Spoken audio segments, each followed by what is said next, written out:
Hello, everybody. Welcome back to Fantasy Sports Review. I'm Phil Hargis. It's good to see you guys again. It is NFL Week 6, and this will be our preview show of the NFL Week 6 coming up. We will briefly recap what happened right here in NFL Week 5, which for Redskins fans here in Washington, D.C. was a pretty good week. The Redskins were on bye at 3-1, so they couldn't lose any games or have some kind of bad luck to throw them in the wrong direction. But they had all kinds of good fortune for them this past weekend with both the Eagles and the Giants losing. I'd like to bring in my expert co-host here, Claire Markowski, so we can talk about the Redskins and then the results of these NFC East games here. Hey guys, it's great to be back. Thanks for having me again, Phil. Yeah, absolutely. The Redskins are on bye, and all these good things started happening to them. Yeah, it was a great week. And I get a little upset when the Redskins don't play because it's not as fun for me. It's a rough Sunday. I mean, we had everything happen. Dallas was on bye, which is fine, so they couldn't win. And both the Eagles and Giants lost badly. Yeah, it was awesome. I mean, the Eagles. It was fourth quarter mistakes too, which cost them the game, which I was very happy about. Because you were sitting there watching those games at the end of the 1 o'clock games. Those were like two of the last ones to end. And it looks like, in typical Redskins unlucky fashion, that the Eagles are going to drive down the field and either win or tie the game. And the same thing with the Giants, drive down the field, win or tie the game. And they both make, costly, turnovers at the end of them to basically blow the game wide open for the other teams so that our NFC East friends there could lose and fall further in the standings. And another thing, too, Eli Manning was number one quarterback this week with his points. And so was Victor Cruz. And the Giants lost by, they lost by 2 scores. Yeah, it's not a horribly uncommon thing for the losing quarterbacks to be at the top of these rankings because typically if you are playing from behind, you do rack up a lot of passing yards and then those kinds of players. But Victor Cruz, let's talk about him for a second. This is a guy totally undrafted in all your drafts preseason. And now if you look at the year-to-date statistic, he's in the top 10 or 12, and he was, like you were saying, he was in the top 2 or 3 of the games last weekend. Where did this guy come from, Exactly. Yeah, Hakeem Nicks, it was really Mario Manningham, and then, Victor Cruz, number 1 wide receiver. One of my coworker buddies, Tim Patton, was sitting. We were watching I was in Denver, and we're watching the Giants-Bears game, and this kid Cruz is making these plays. And he's like, that kid's actually pretty good. So on a flyer, I took him in the 20th round of the league this year. So I actually had him drafted to a team because of Tim's advice. Did you start him this week, Phil? No, I would rather not talk about that one. I made the ultimate rookie mistake and started some bye week players by accident. I'll blame it on computer malfunction, but it was really more of a travel malfunction from my internal clock being royally screwed up from all the exciting stuff I've been doing for the benefit of this show, of course. Of course. So, so that was exciting. There was a couple other big games here that we had to talk about. The Broncos and the Chargers game, we saw the reemergence of Tim Tebow this year. Is this you led the team to almost a comeback victory there against the Chargers? Is he going to be the real deal for the rest of the season, or is he just going to be back for a couple of days and we'll see them calling for Orton again? Not everyone's a Cam Newton. That's how I look at it. He was phenomenal in Florida. Drafted by the Broncos, but no. That's great that he's starting, but I don't think he's going to have any more breakout games. The thing that expert analysts always like to say, if you're a winner in college, you know how to win games, and you can translate that aptitude to winning to the NFL. I don't always see that with Troy Smith from Ohio State a couple years ago is a perfect example. So, I don't know. The Lions, you didn't think they could do it, but they're 5-0. They are 5-0, and I actually had Chicago winning last week because I didn't think they could go 5-0, but good for them. Survival lock pick of the week, the New York Giants. You heard it here last week, right? I heard it here. I said they couldn't lose, and they lost by. It is still kind of. I was in a small survival league with 10 teams, and every single team had the Giants. Luckily, it was 24 people went out in my league too. 24 people. It was like a lock. You need a chance to use a team like the Giants, so you might as well use them. And then, everything was setting up for them in that one, and they just. The cross-country team playing the 1 o'clock game, they never win those games historically. They just always struggle in those kinds of games. And the Texans losing the Raiders is a little bit of a surprise there, I'd say. So let's just quickly recap any surprises here at the top of the quarterback list for Week 5. You don't have that page. I only got one copy of that because I ran out of blue ink.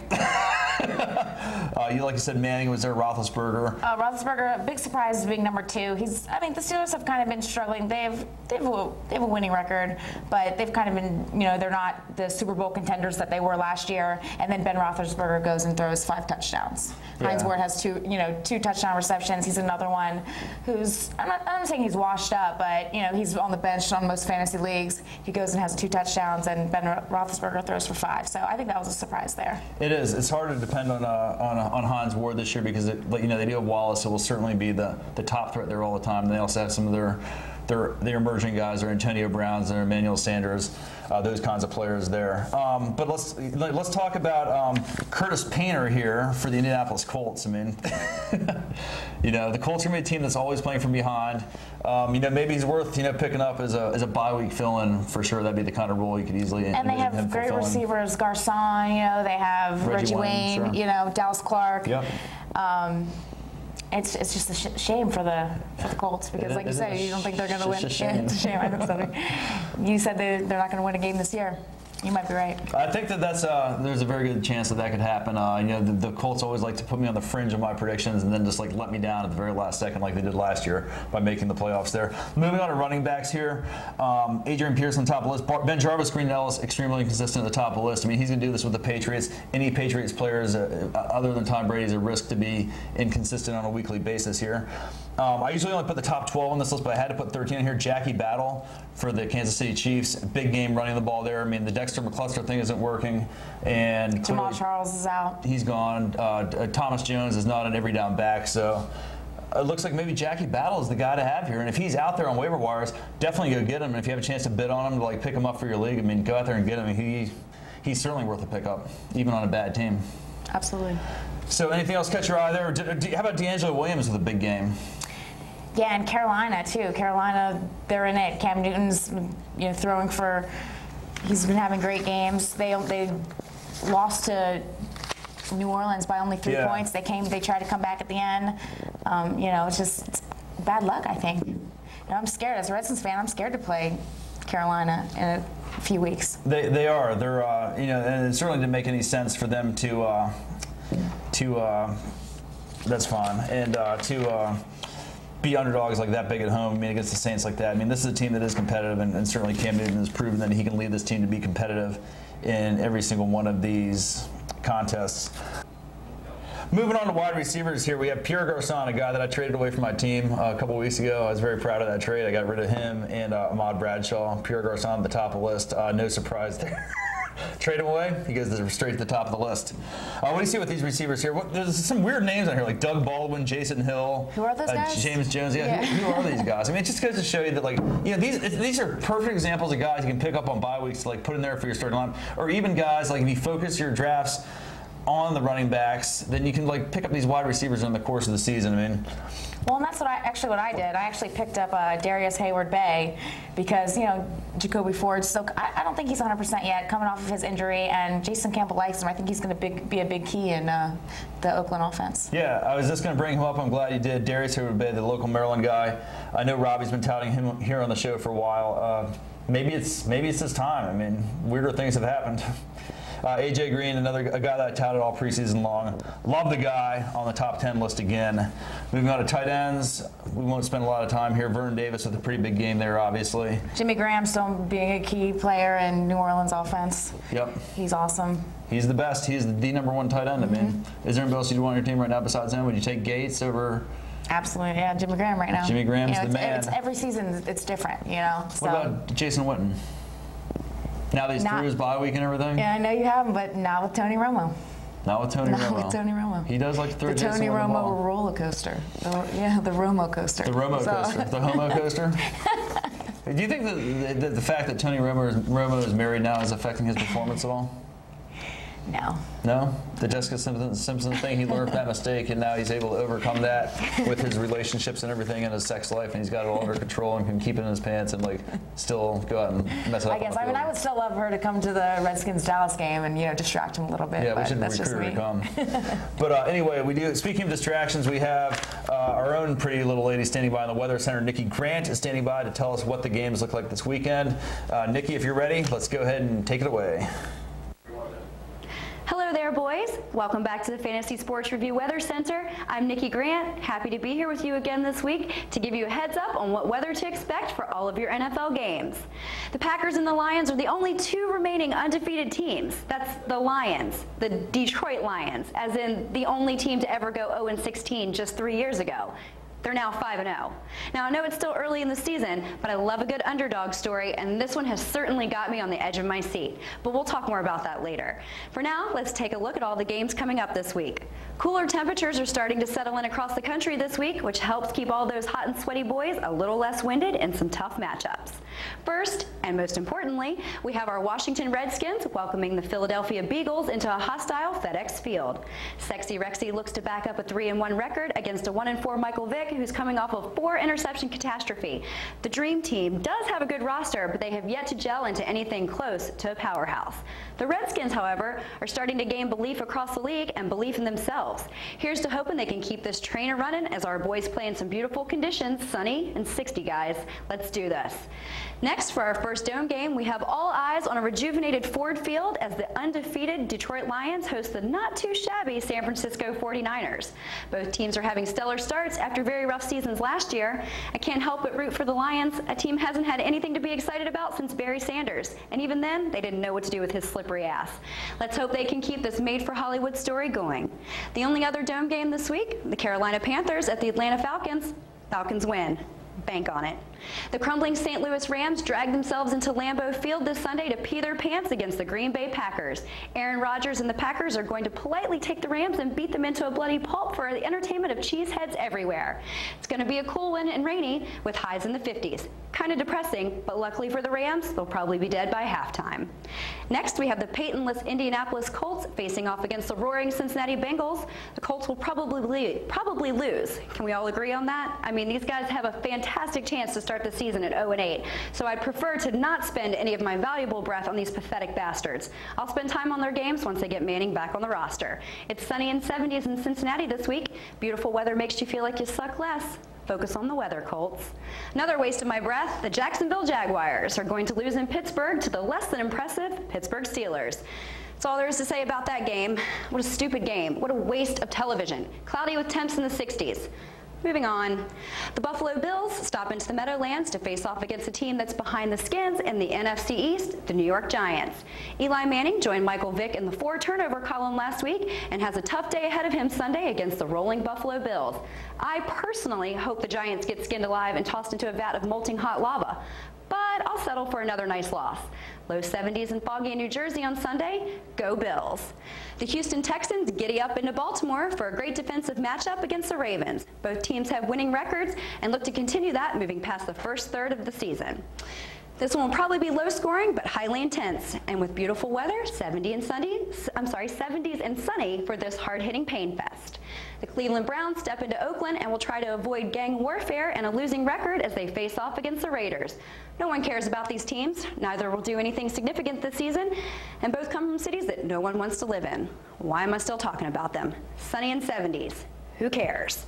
The Dallas Cowboys will lose in the rain this Sunday to the New England Patriots. It's like a dream come true. The cold rain pouring down on Tony Romo, mixing with the tears streaming down his ugly loser face. I've seriously had this dream, and it's about to come true. I seriously might pee my pants, and that probably turns a lot of you guys on. You're perverts. You're sick, and I love it. Moving on. The New Orleans Saints bring a flood of wins into Tampa Bay as Drew Brees intends to keep the loss column at 1 against the overrated Buccaneers.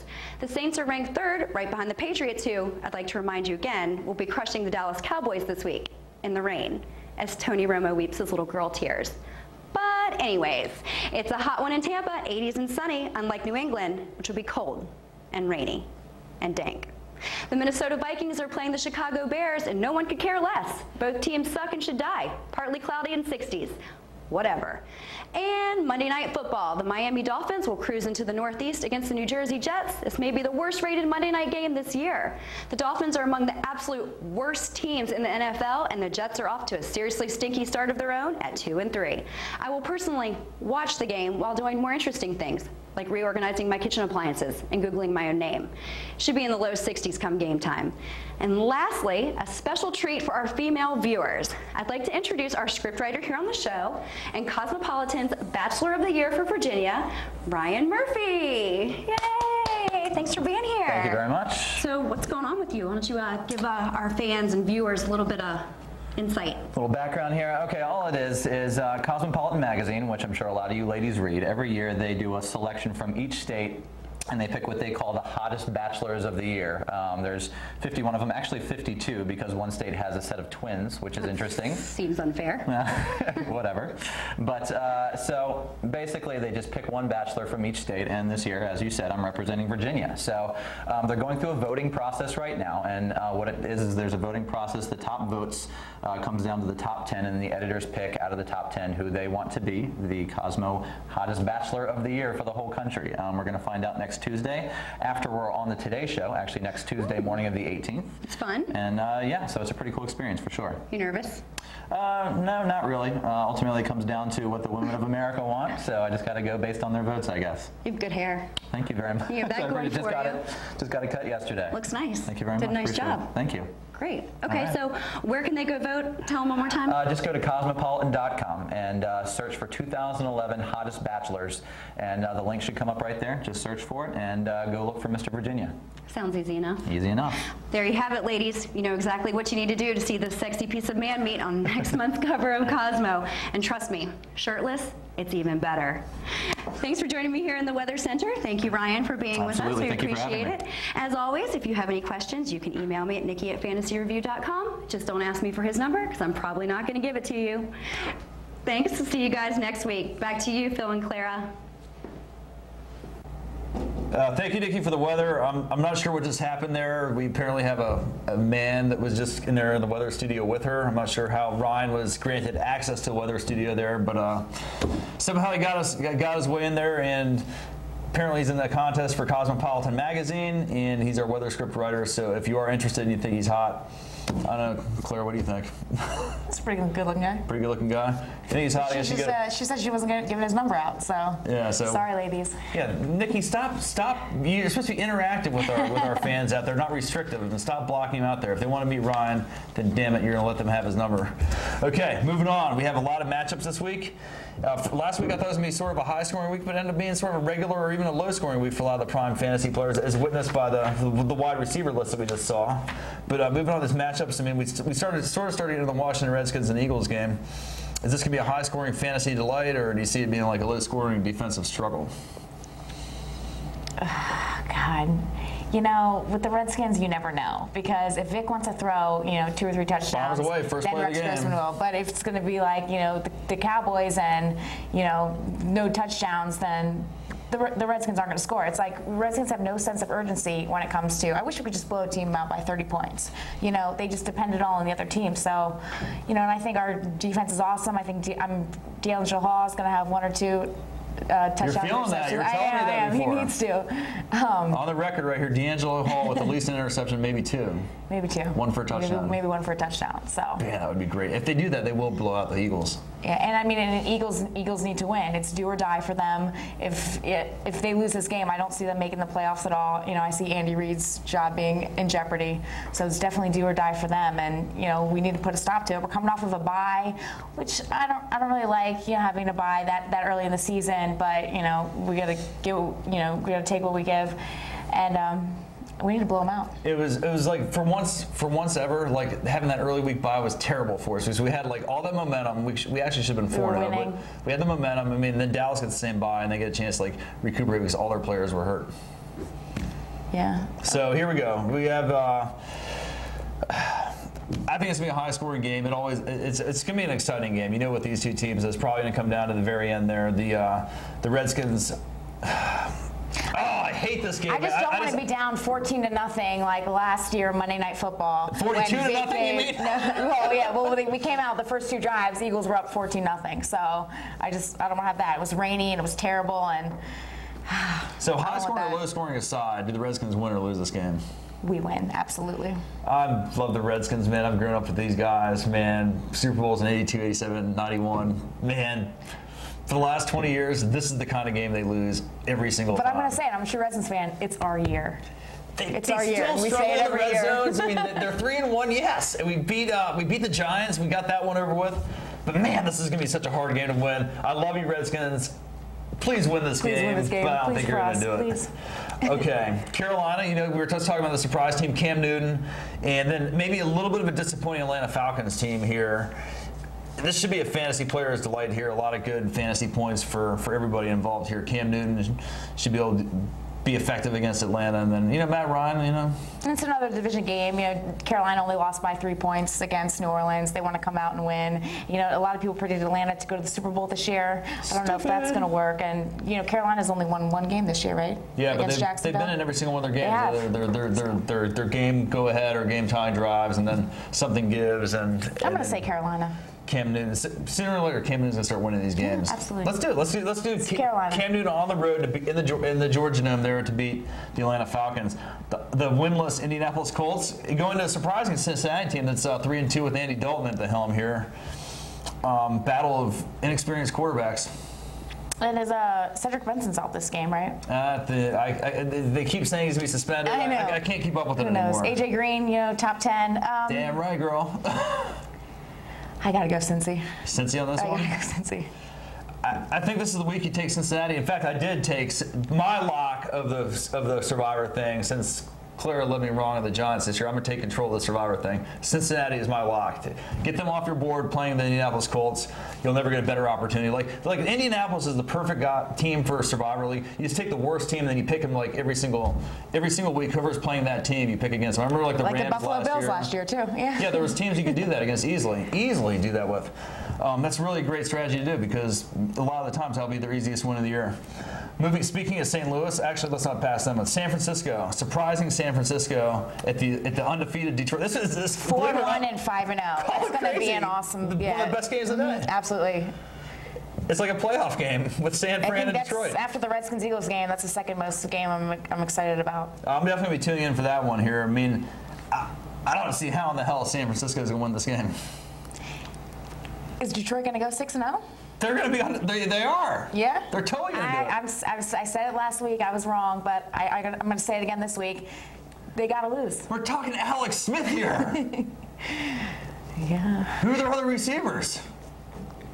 Vernon Davis had a breakout game this week. He's stepping up. Frank Gore's coming off. Who are their other receivers? Stepping it up. Name one of them. I'm going San Francisco. Oh, man. Ted Ginn Jr.? San Francisco on this one. Man, we should bet. We got to bet some kind of something on this. We have a bet. Let's do it. It's been wagered. Want to get that again, Steve? We're betting on this. I don't have San Francisco. You have Detroit. I've got Detroit, and who will advance to 6-0. Moving on, we have St. Louis and Green Bay. St. Louis, no prayer. Green Bay is going to crush them just like they have everybody else. I mean, Green Bay, at this point in the season, looks virtually unstoppable, I think. I mean, they can hit you with any player on the field at any time. They're going to score points. St. Louis can't get a break. I mean, I feel like every other game, Sam Bradford leaves the game with an injury. Danny Amendola's out for the year, so. I know, man. Steven Jackson's kind of their only saving grace, but that's one player against the Super Bowl champs from last year. It ain't gonna happen. I mean, fundamentals of defensive coordination: take out their best player and let the chips fall as they may. Buffalo and the Giants. Buffalo did it for us last week. They can do it again. Will they do it again? They'll do it again. They will do it again. Freddie Jackson, all the way. I mean, that's all they do is just pound, pound, pound. The Giants will struggle in defense, and I'm with you. That Manning will make too many mistakes in this game, and the Buffalo defense will capitalize on them. Fitzpatrick's a pretty smart quarterback, will not make those kinds of mistakes. Steve Johnson's been an awesome fantasy player. He has, man, but he needs to be just a little bit better than he needs to start scoring. He needs more touchdowns and a few more yards. He's still good, but he's not the elite guy that I drafted him for this year, that I loved so much last year. I think I fell in love with him last year because he was so great. Yeah, I'm in love with Freddie Jackson this year. You gotta love Freddie Jackson this year, man. I should have seen that one coming, the way he kind of rounded out last year. Jacksonville and Pittsburgh, usually a pretty exciting game here, low-scoring game. This will probably be another low-scoring game. Roethlisberger, 6 touchdowns again this week. Again, he's just so inconsistent. I think Pittsburgh will win this game, but, hopefully MJD will run all over him. Yeah, and MJD is always the guy that's worthy of starting anyway. I mean, this guy is really the only As long as player. he's healthy, he's always solid. He's the only guy on the team you want. I mean, we were talking about Mike Thomas before. I mean, do you want that The scrub? receiver, no. There's nobody on that team you want. Except for maybe, who was that receiver we were just talking about? It was Jason Hill. Jason Hill. Pick him up on the waiver wire. He's an animal. Watch, he'll probably need to be the next Victor Cruz, too. Philadelphia and Washington, we spent plenty of time at the start of the show. Go back and watch it again on the TiVo. And you're going to be at the game reporting for us there, right? Absolutely. On the sidelines. You're going to be interviewing all the players. You're going to be getting inside scoops on everything going on. Front row, Clara will be there. Look forward to the game. You can't miss her green hair. Okay, moving on. Houston and Baltimore. The Baltimore is another big. This is a pretty big game with two teams that have serious playoff aspirations here. I like both of these teams in a lot of ways. I don't even know who's going to win this game. I think Andre Johnson being out, I think that hurts Houston a lot. And Derek Mason from Baltimore is going over to Houston.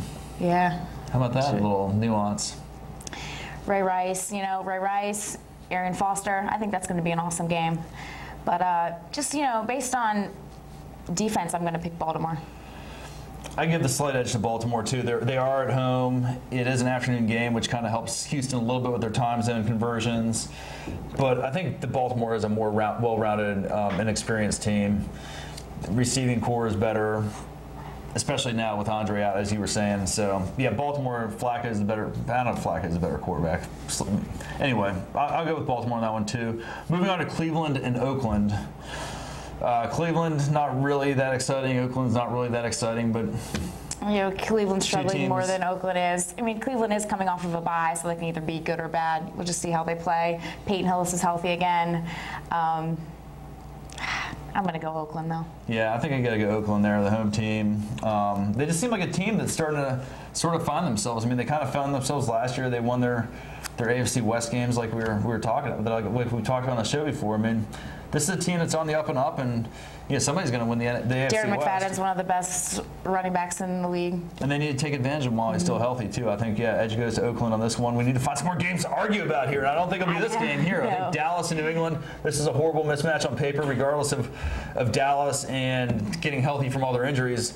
There's just no way they go in and beat New England, is there? Absolutely not, especially at home. But let me say this, though. How many times has Dallas had their backs against the wall and in won key games? I mean, this could be one of those trap games. Are you just saying this because you have Tony Romo on your fantasy team? I wish. I have all the Cowboys. What kind of Redskins fan are you? I can't believe how fast this show is going here. Let's just talk about Monday night real quick, and then we got to get out of here. Miami and the Jets. This is arguably, like Nikki just said in the weather report here, this is one of the worst Monday Night Football games you'll see all year. Jets have to win, I think, with being in the same division as Buffalo and New England. I think this is do or die for the New York Jets. So I'm going for New York on this one. Time flies when you're having fun with Clara. That's what happens. Sadly enough, we only have a few seconds left in the show. Clara, thanks for coming back on. Thanks for having me. I had a blast. Steve, thanks for directing the show. You did awesome, keeping us on time and everything. We got to get out of here. It's been a pleasure, guys. Enjoy the games this weekend, and we will see you guys next week on Fantasy Sports Review. Goodbye, everybody.